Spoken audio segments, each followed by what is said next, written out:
할렐루야. 하나님의 위로하심과 천국의 소망이 우리 모든 성도님들과 가정과 함께 하시기를 간절히 축원합니다.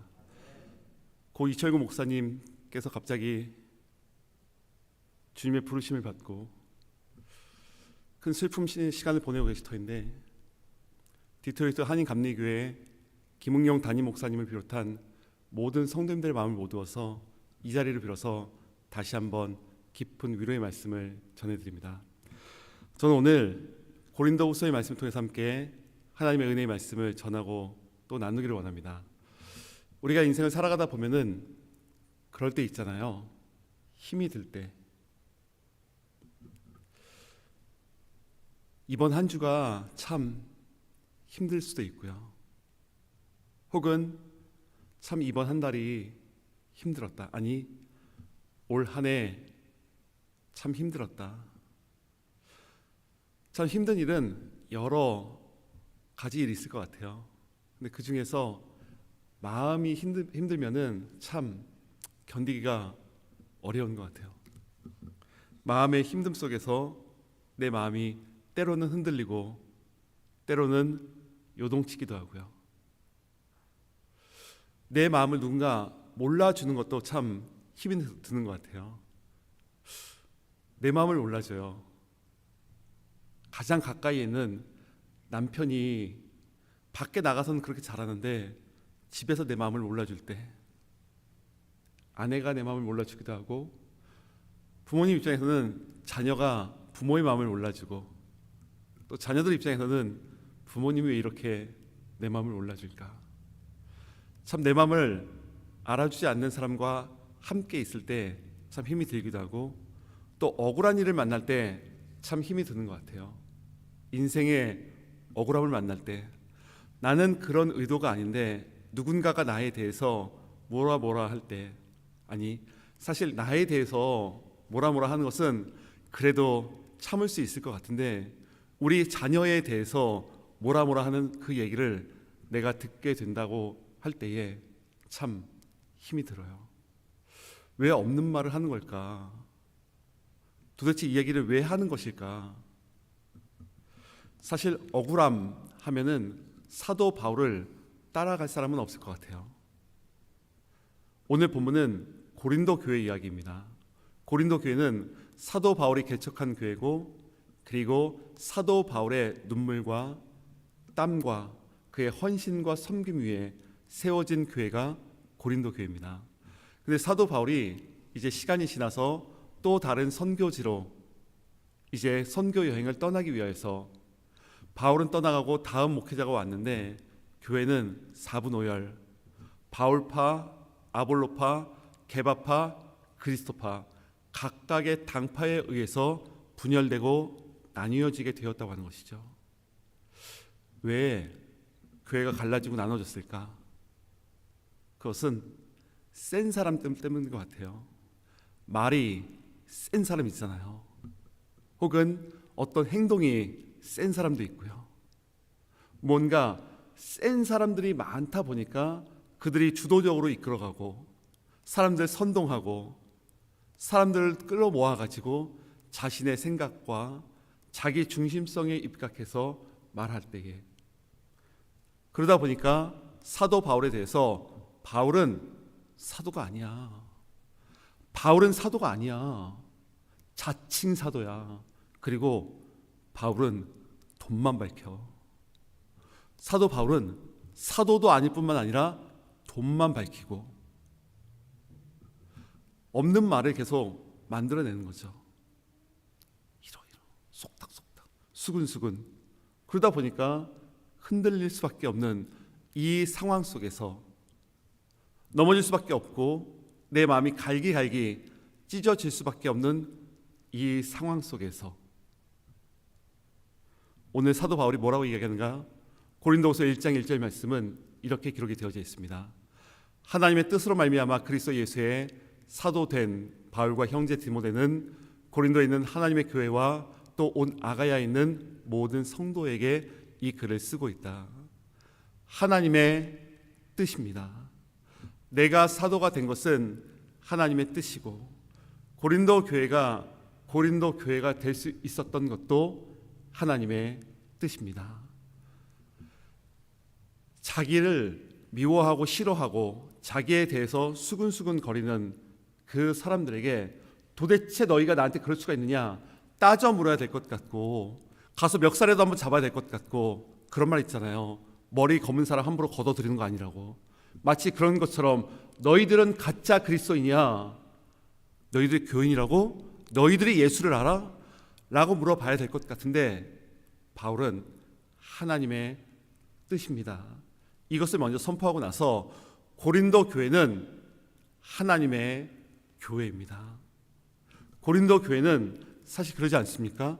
문제 많은 교회고 갈라진 교회고 당파에 의해서 소위 센 사람들이 많은 교회가 고린도 교회일진데, 세상의 눈으로 볼 때는 문제투성이 교회, 갈라질 대로 갈라진 교회, 언제 분열돼도 아무런 문제가 없어 보이는 그런 교회를 향해서 사도 바울은 이 교회는 하나님의 교회입니다. 사도 바울의 입장에서 고린도 교회는 분쟁 있는 교회가 아니라 하나님의 교회입니다. 이곳에 하나님의 임재와 하나님의 영광과 하나님의 기적이 나타나는 교회가 고린도 교회입니다. 동일하게 우리 남부 플로리다 교회가, 저는 하나님의 임재가 가득한 교회인 줄로 믿습니다. 하나님의 영광이 가득한 교회인 줄로 믿습니다.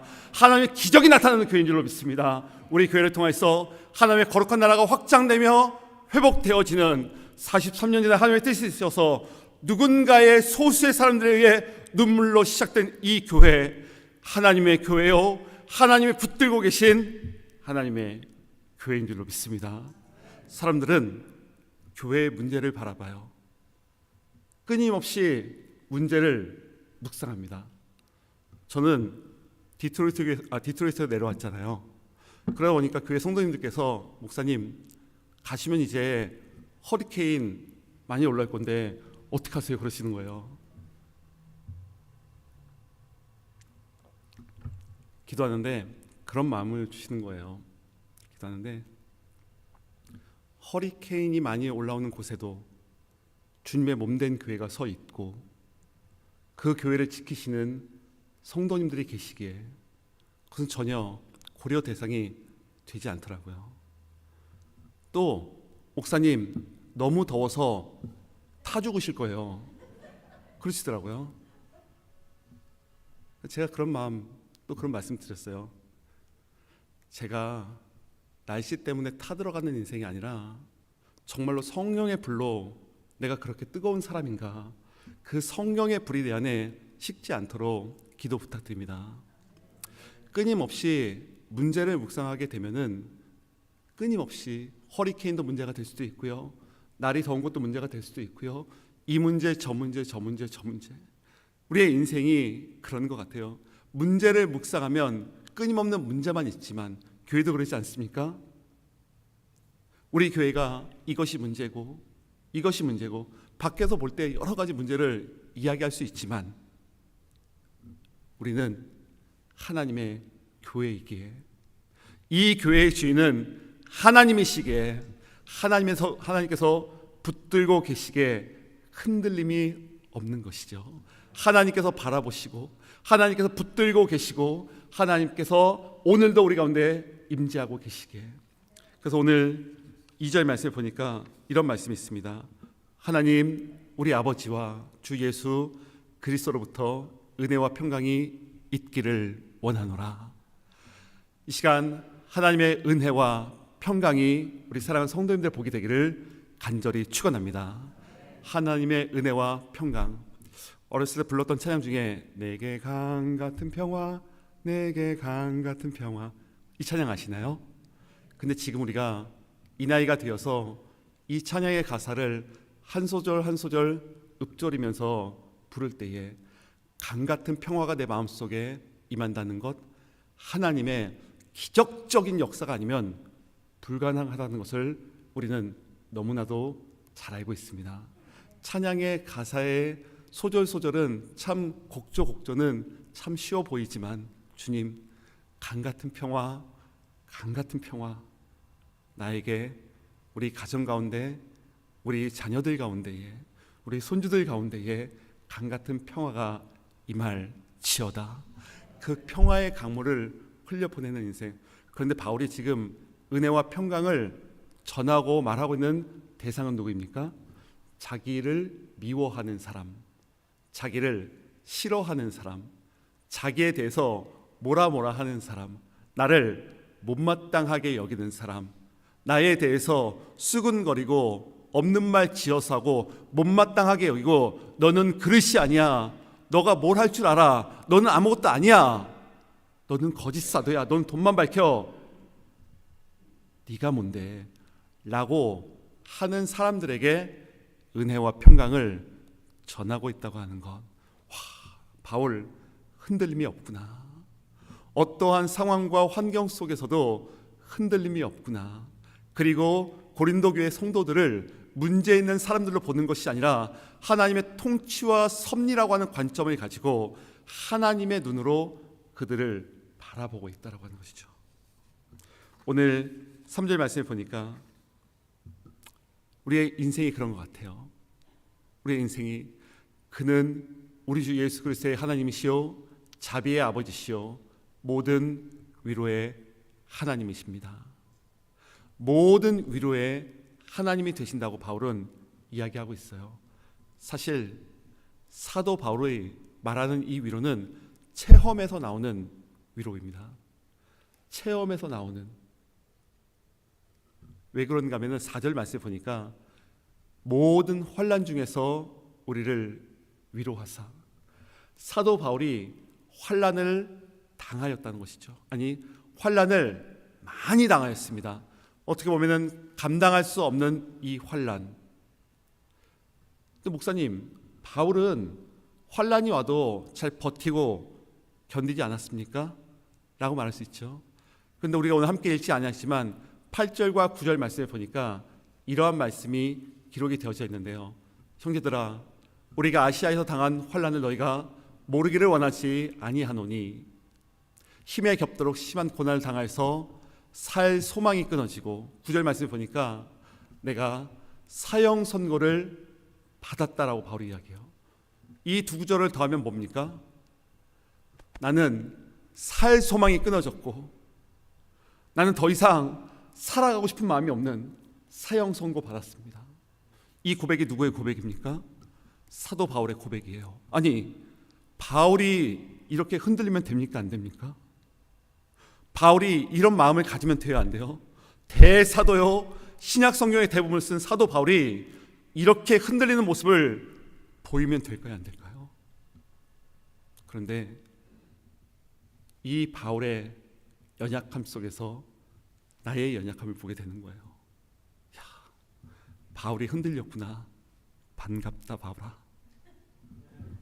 바울이 흔들렸구나. 고맙다 바울아. 바울이나 나나 똑같아요.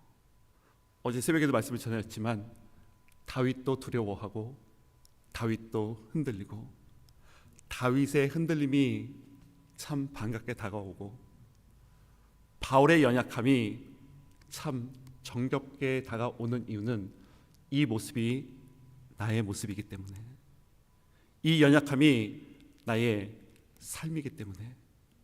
그런데 이렇게 흔들림과 연약함 속에서 살아가는 이 바울. 근데 사실 바울 입장에서는 억울함이 좀 있었을 것 같기도 해요. 왜 그런가 하면은 그가 아시아에서 뭐 했냐면은 열심히 말씀 묵상하고 말씀 전하고 말씀을 가르치고 전도하고, 말씀 전하는 곳이 막히니까 길거리에 나가서 말씀을 전하고 가르쳤던, 어떻게 보면은 하나님의 뜻대로 하나님께 붙들림 받아서 일평생 하나님 영광 위에서 귀하고 보배롭고 존귀하게 아낌없이 쓰임 받았던 바울일진데, 이렇게 쓰임 받고 나서의 결론은 산 소망이 끊어진 것 같은, 사형 선고를 받은 것 같은 이러한 상황이 그에게 주어졌다라는 것이죠. 하지만 바울은 한 가지 놓치지 않고 있는 것이 있었습니다. 그것은 바로 나를 바라보시는 하나님. 하나님께서 오늘도 나를 바라보고 계십니다. 그분이 나를 위로하시는 위로의 하나님 되심을 믿습니다. 내가 많은 환난을 받았는데 자비의 하나님께서, 하나님은 자비이십니다, 그 고백을 하고 나서 그 자비의 하나님이 나를 위로해 주셨습니다. 그 하나님께 나를 바라보고 계시고, 바라보실 뿐만이 아니라 하나님께 나를 찾아오시는 하나님 되심을 믿습니다. 하나님께서 구덩이에 빠져 있고 정말로 감옥 안에 갇혀 있는 요셉을 찾아가시고, 나일강에서 갈대상자에 잠겨서 떠내려가는 모세를 찾아가시고, 다윗이 그러지 않습니까? 깊은 수렁과 웅덩이에 빠져 있는 다윗을 찾아가시고, 신약에서 엠마오에 걸어가고 있는 그 두 제자, 어깨가 처져 있고 삶의 희망과 소망이 끊어져 있는 그들을 찾아가신 예수님께서 밤모섬에 유배 가서 홀로 고독의 시간, 외로움의 시간을 보내고 있는 사도 요한을 찾아가신 그 하나님께서는 2024년 12월 8일 오늘 이 자리에 있는 나를 찾아오시는 하나님 되심을 믿습니다. 하나님께서 찾아오셔서 나를 바라보고 계세요. 그거면 된 거 아닌가요? 그거면 된 거 아닌가요? 세상에서 소망이 끊어진 것 같지만 이 강단 위에 소망의 불이 켜져 있기에, 단지 주일날 강단 위에 대강절이니까 김학서 목사님께서 촛불 켜셨구나 아니라, 정말 내 안에 하나님 죽어있는 소망의 불을 산 소망의 불로 바꿔주신 감사합니다. 내가 그 소망을 바라보게 할 수 있도록 주님께서 나의 눈을 열어주셨고, 그래 나는 죽은 소망을 고백하는 것이 아니라 하나님 산 소망을 고백하고 십자가를 바라보게 하심 진심으로 감사합니다. 우리 안의 소망은 죽어있는 소망이 아니에요. 우리 안에 있는 소망은 살아있는 산 소망 되심을 믿습니다. 소망이 살아있게 나는 오늘도 주님 안에서 살아갈 수 있는 것이죠. 우리가 5절 말씀을 보니까 그리스도의 고난이 우리에게 넘친 것 같이 우리가 받는 위로도 그리스도로 말미암아 넘치는도다. 아멘. 그리스도의 고난이 우리에게 넘친 것 같이 우리가 받는 위로도 넘치는도다. 이상해요. 뭐가 이상합니까?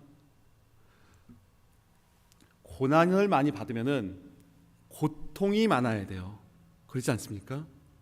고난을 받으면 받을수록 힘듦이 많아져야 돼요. 근데 바울은 뭐라고 얘기합니까? 고난이 크면 클수록 은혜가, 위로가 더욱더 넘칩니다. 이것은 역설의 신비입니다.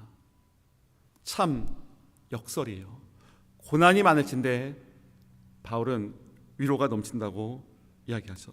빌립보서 3장 말씀에 보니까 이런 말씀이 있습니다. 내가 그리스도의 그 부활의 권능과 그 고난에 참여함을 알고자 하여 그의 죽으심을 본받았노라. 사랑하는 성도 여러분, 우리는 부활의 권능을 가지고, 그래서 우리 하나님 성령의 능력으로 살아가게 하시고, 성령 충만, 성령의 임재하심과 내주하심과 성령의 교통하심으로 살아가는 자 되게 하여 주시옵소서. 중요한 것은 그렇게 성령의 능력으로 살아가길 원하는데 바로 뭐라고 얘기합니까? 이것을 가지고 고난을 향하여서 나아가라. 이것을 가지고 고난을 향하여서 나아가라.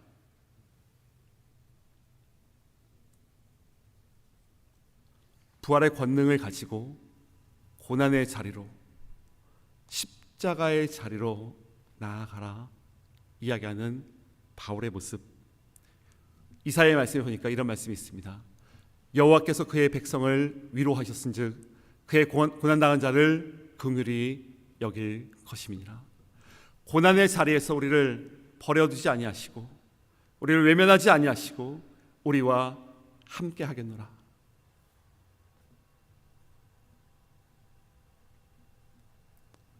특별 파송위원회에서 연락을 받고 구자윤 장로님께서 메일을 보내주셨습니다. 메일을 받고 답장을 보내야 되잖아요. 장로님, 담임 목사 청빙 유무를 떠나서 제게 주신 마음을 전해드립니다 라는 메일을 보냈어요.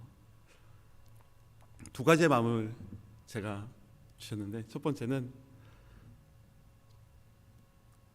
내 백성을 위로하라. 몸은 디트로이트에 있잖아요. 어떻게 위로할 수 있을까? 어떻게 위로를 전할 수 있을까? 새벽에 기도하는 것. 그러면서 또한 주신 마음은 눈물의 잔을 채우라 라는 마음을 주셨습니다. 한국 교회에서 사역하던 교회 담임 목사님께서 책을 쓰셨는데 제목이 눈물의 기도는 눈물을 마르게 한다라는 책의 제목입니다. 저는 다른 것은 할 수 없지만 사랑하는 성도님들과 함께 하나님의 소망을 바라보면서 같이 위로를 전하고 위로를 나누고, 우리의 인생이 언제나 위로만 받는 인생일 것 같지만 이제는 우리가 위로를 전하고, 지금 누군가가 인생의 끝자락에서 희망도 소망이 끊어진 것 같고 나는 사형 선고를 받은 것 같은 그 상황 속에서 그 시간을 버티고 견뎌낸 한 사람의 이야기와 간증을 통해서 우리가 위로를 받고 있듯이, 지금 우리가 겪고 있는 여러 가지 어려움과 힘듦은 시간이 지났을 때 누군가에게는 간증이 될 것이고, 누군가에게는 고백이 될 것이고, 누군가에게는 위로의 메시지가 되리라 믿습니다. 사랑하는 성도 여러분, 오늘 말씀 속에서 하나님께서는 우리를 위로하기 원하십니다. 이번 한 주 동안 주님께서 우리 곁을 지켜주셨고 우리를 붙들어 주셨고 우리의 길을 인도하고 계시고, 에베네zer 하나님께서 여기까지 도와주셨듯이 임마누엘 하나님께서 나와 함께 계시기에 그 주님의 손을 붙들며 의지하며 내가 너를 고와 같이 내버려 두지 아니하리라. 주님께서 이 말씀을 나에게 하셨기에 이거면 다 됐잖아요. 너희를 고와 같이 내버려 두지 아니하시는 그 하나님은 나의 하나님이 되시고 그 주님께서 나와 함께 하시기에 이 말씀 붙들면서 내 손 꼭 붙잡아 주시는 주님 손 의지하며 주님 찬양하며 할렐루야 주님께 영광 올려드리는 이번 한 주 우리 모든 성도님들의 삶이 되시기를 그리스도 예수 이름으로 축원합니다. 함께 기도하겠습니다. 우리 주 예수 그리스도와 우리를 사랑하시고 영원한 위로와 좋은 소망을 은혜로 주신 하나님 우리 아버지께서 너희 마음을 위로하시고 모든 선한 일과 말에 굳건하게 하시기를 원하노라. 사랑의 하나님, 오늘도 나와 함께 하시는 하나님을 찬양합니다. 하나님, 문제 많은 교회가 하나님의 교회였듯이, 그리고 하나님의 임재와 하나님의 영광과 하나님의 기적이 가득하였듯이 하나님, 우리 남부 플로리다 교회가 하나님의 영광이 가득하고 하나님의 임재가 충만한 하나님의 교회인 줄로 믿습니다. 하나님, 우리 교회를 통해서 하나님께서 이루고자 하실 하늘의 뜻이 이 땅 가운데 온전히 이루어지는 귀한 은혜를 허락하여 주시옵소서. 특별히 하나님, 슬픔의 시간을 보내고 계신 우리 모든 성도님들에게 찾아가시고 주님 그 마음을 어루만져 주시고 위로하여 주셔서 하나님, 지금의 이 시간이 먼 훗날 내 삶의 놀라운 간증과 고백의 시간이 되게 하여 주시옵소서. 이번 한 주 삶의 자리로 다시 돌아갑니다. 하나님, 이 말씀 붙들면서 위로의 하나님이 나의 하나님이 되시고 그 하나님께서 나를 찾아오시는 하나님 되심을 믿고 그 주님의 손을 의지하며 주님과 동행하는 우리 모두의 발걸음이 되게 하여 주시옵소서. 우리 모두 함께 하실 주님의 이름을 찬양하며 감사드리며 예수 그리스도의 이름으로 축복하며 기도합나이다. 아멘.